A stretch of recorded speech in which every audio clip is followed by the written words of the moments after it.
cuernos vikingos al frente y la intolerancia blanca que estaba subterránea se apoderó ayer del Congreso. Y aunque suene increíble y lastimoso, hoy más que nunca Estados Unidos es el hazmerreír y la preocupación del mundo.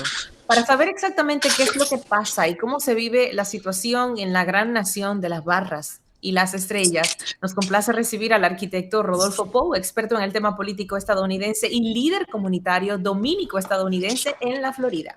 Bienvenido, Rodolfo, qué bueno tenerte de regreso. Esto no tiene nombre. Gracias por la invitación, Miralba. Hola, José Enrique. Muy buenas tardes. Rodolfo, lo que vimos ayer parece ser un episodio surrealista de una serie mala. Sí. ¿Qué desencadenó una cosa como la que vimos ayer, que tengo entendido que no ocurría desde los años 1800? Sí. Si acaso en 1940 hubo una intervención de unos independentistas puertorriqueños, pero fueron dos personas, tres personas. Pero no había pasado, esto que vimos ayer a través de redes y televisión, no había sucedido nunca en la historia de los Estados Unidos. Sí, exactamente.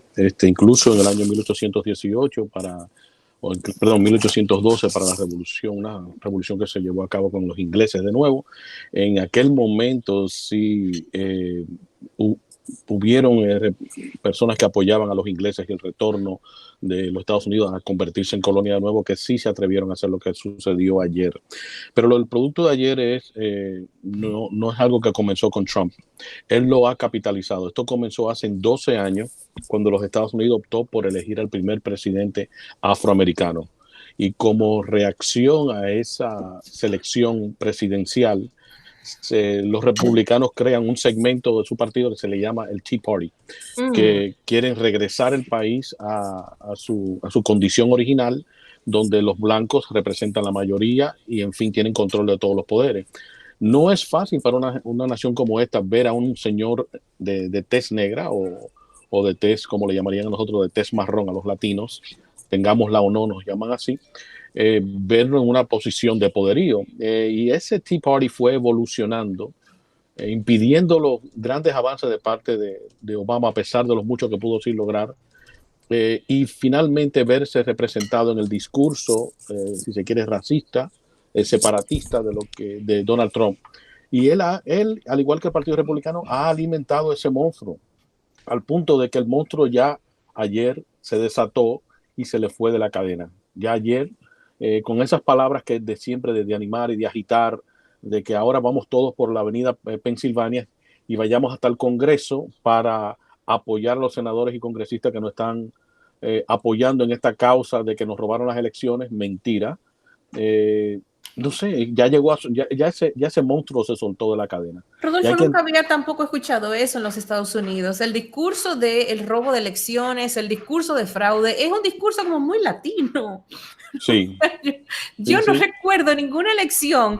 Quizás lo más parecido ocurrió precisamente en la Florida hace ya algunos años, con uno de los Bush, me parece. Claro. Que fue. Sí, exacto. Pero no pasó a mayores. No, porque esto es incluso la última vez que ustedes me invitaron hablábamos del proceso electoral y cómo de las acusaciones del presidente fijando, si se quiere, fraude. Yo le decía que era imposible, porque a pesar de que en República Dominicana y otros países latinoamericanos existe una junta central, en Estados Unidos no existe una junta central. La Junta Central es el Congreso quien recibe finalmente los reportes de cada uno de los estados, que a su vez tienen supervisores, si se quiere, hasta provinciales. Es decir, esto es muy descentralizado. Es muy difícil cometer fraude a la escala que dice Trump que a él le han cometido. Es imposible. Y más cuando se ha demostrado en más de 60 casos judiciales a los cuales él ha presentado demanda, él y su equipo han presentado demanda, no han mostrado la primera prueba. Porque si tú me dijeras que, bueno, aquí hay unas cuantas personas muertas que están votando, aquí hay otras personas sin documento que han estado votando, aquí hay unas cuantas personas que tienen menos de 18 años de edad y ejercieron el voto, pero no se ha demostrado una sola. En esos 60 casos han sido todos desestimados por las cortes, y las cortes no solamente locales, sino las cortes estatales y cortes federales. Incluso la Suprema Corte de los Estados Unidos, cuando le presentaron dos quejas esperando que se involucraran en este proceso, le pararon en seco la solicitud que le hicieran a la Suprema Corte.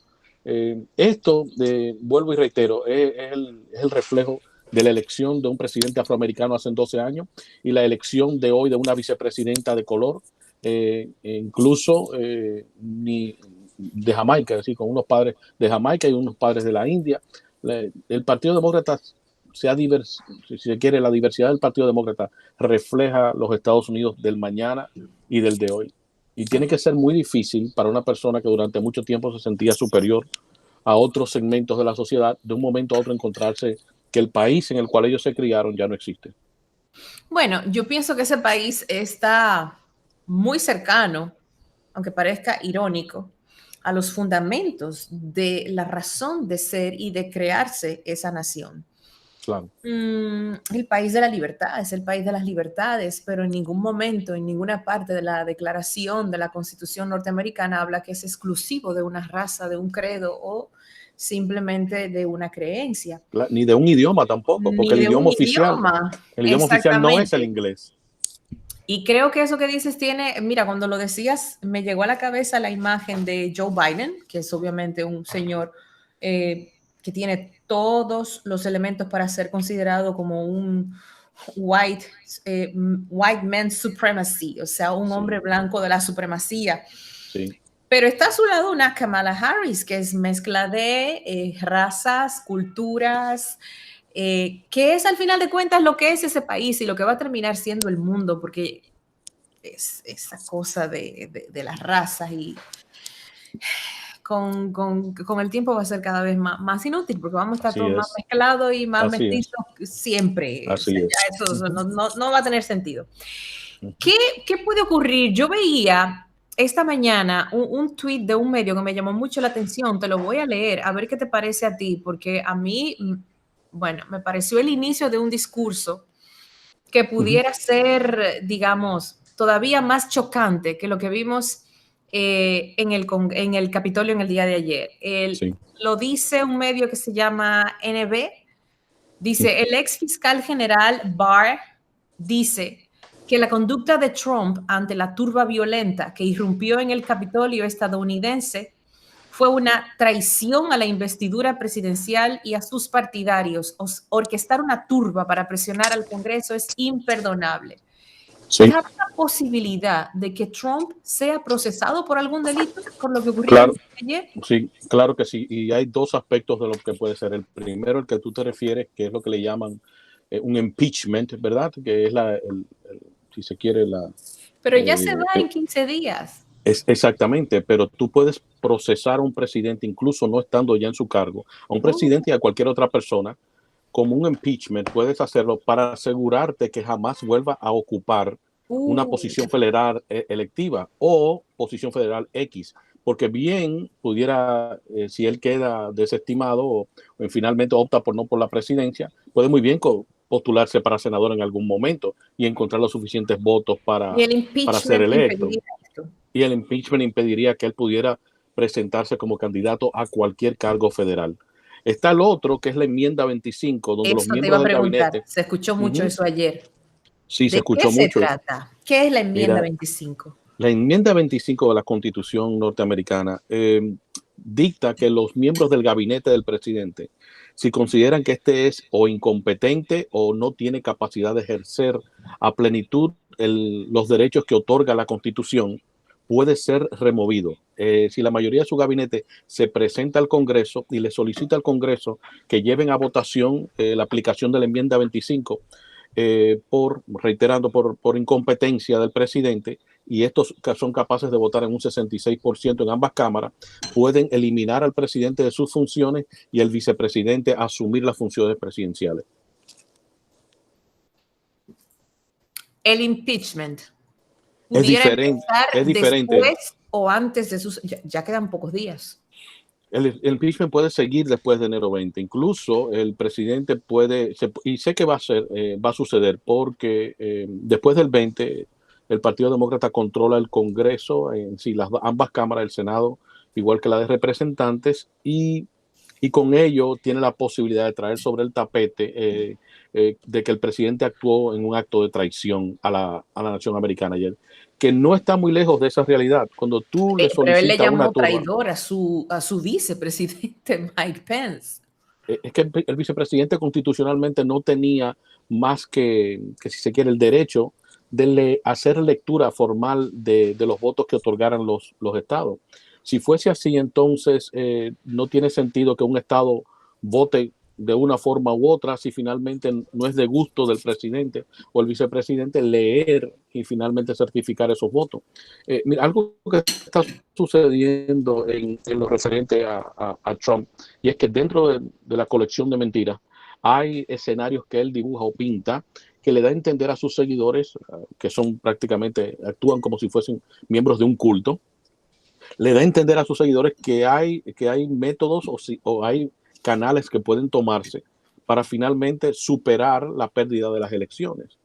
Y con ello vienen 20,000 mentiras en 4 años. Es decir, el vicepresidente llegó al punto donde dijo que ya él no iba a jugar ese juego. El vicepresidente, antes de ser vicepresidente, fue congresista por casi 12 años y creo que un Lo poco mismo más. le pasó a Pompeo. Sí, porque todo el mundo que finalmente lo enfrenta a él termina desacreditado.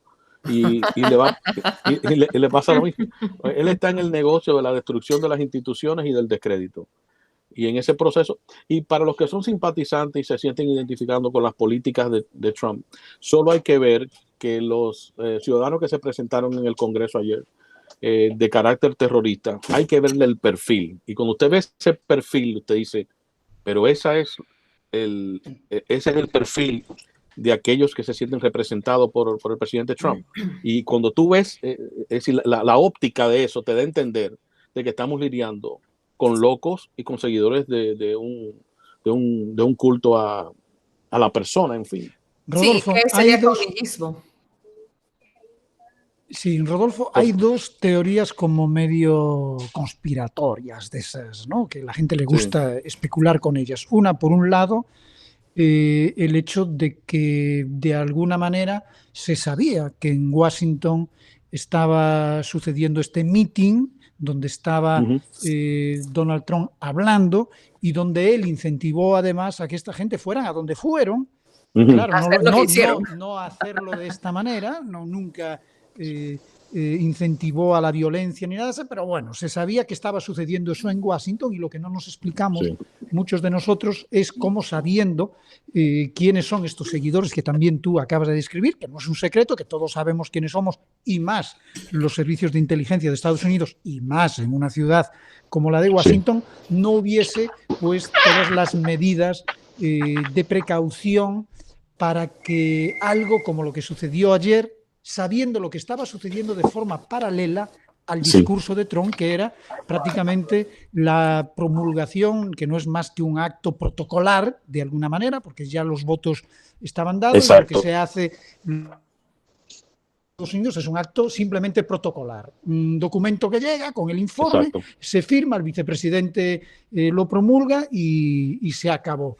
Sabiendo todo esto, ¿cómo es posible que todas las instituciones relacionadas con la seguridad en Washington no tomaran acción? Y en esto hay dos criterios. Hay, por un lado, el que dice que, bueno, que simpatizantes de Donald Trump pues dejaron que todo fuese así, y por otro lado, que quizá también se dejó que fuese así para terminar de una vez con todas y evidenciar una personalidad no solamente de Trump, sino de los seguidores de Trump. Dejar que esto pase, ¿de acuerdo? No hacer lo necesario para que no suceda, dejar que esto pase, que haya un daño colateral para terminar de una vez con todas con una imagen como la del presidente Trump. ¿Cuál de las dos te inclinas? ¿Falta de seriedad en cuanto a las medidas de seguridad o que se dejó que eso sucediese para darle una estocada a Donald Trump?